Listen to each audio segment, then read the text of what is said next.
يا رب يجعل يومكم مليان خير وسعادة. معاكم هناء من مطبخي لبيوتكم. هنعمل وصفة سهلة ولذيذة وتفتح النفس وتفرح القلب. هنعمل بقى بامية باللحمة وكده ورز، ودي أحلى حاجة الناس كلها بتحبها ومحدش يختلف عليها.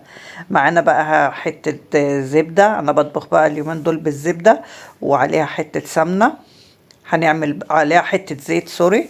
هنعمل الرز. أنا عاملة كوبايتين رز، هنشوحه كده في الزبدة عشان يبقى ايه مفلفل كده. وهنحط له الملح بتاعه واحنا بنشوحه، ونكون مسخنين ميه ما تغلي نحطه عليها عشان يبقى ايه الرز ما يعجنش وكده. هو هتلاقوه مفرفر بقى بالطريقه ديت لما تشوحوه كده عشان يسخن.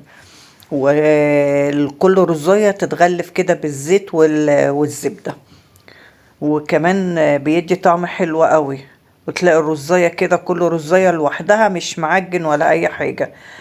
ادي سخنا الميه، هو هنحطها عليه ونسيبهم بقى ايه مع بعضيهم كده اهو. اما يتشرب نروح مغطيينه. عندنا هنا برضو حته زبده، وعندنا بصل. انا مفرزه البصل. طبعا انا ما بستعملش دهون كتيره، اللي عايز يكتر يكتر، بس انا ما بحبش احط دهون كتيره في الاكل. عندنا بقى هنا طماطم، هقطعها كده واضربها بالهاند بلندر.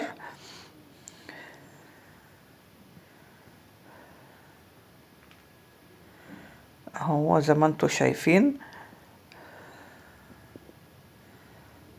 الطماطم بس كانت جامده شويه، اديني ضربتها هو. وحطيت بقى في البصلة حتة تومة، تقلبوها كده وهنحط عليها ملح وفلفل ونشوحها كده مع بعض تاخد تشويحة، وبعد كده نحط الطماطم.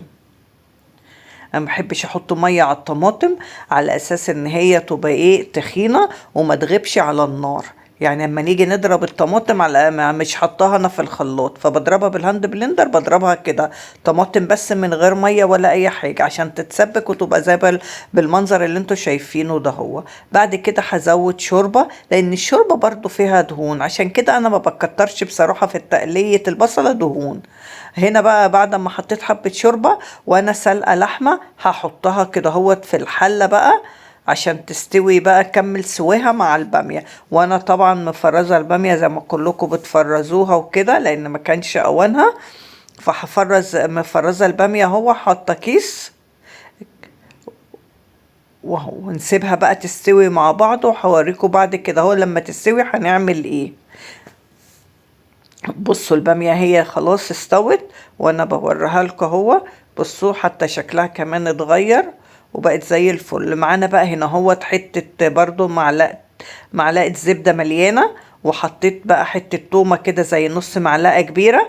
نقلب التومة كده على النار، وما التومة تصفر كده نروح حط لها حبة كزبرة.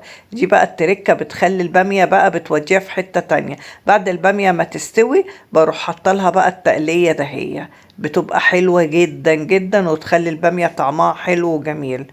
جربوا بقى الطريقة ديت وان شاء الله الطريقة تعجبكم. لو عجبكم الفيديو بصوا المنظر بقى. لو عجبكم الفيديو ما تنسوش اللايك والشير والاشتراك في القناة وتفعيل زر الجرس عشان يوصلكم كل جديد. ادي اهوت عملت بقى البامية والرز، ويا رب يعجبكم. مع السلامة.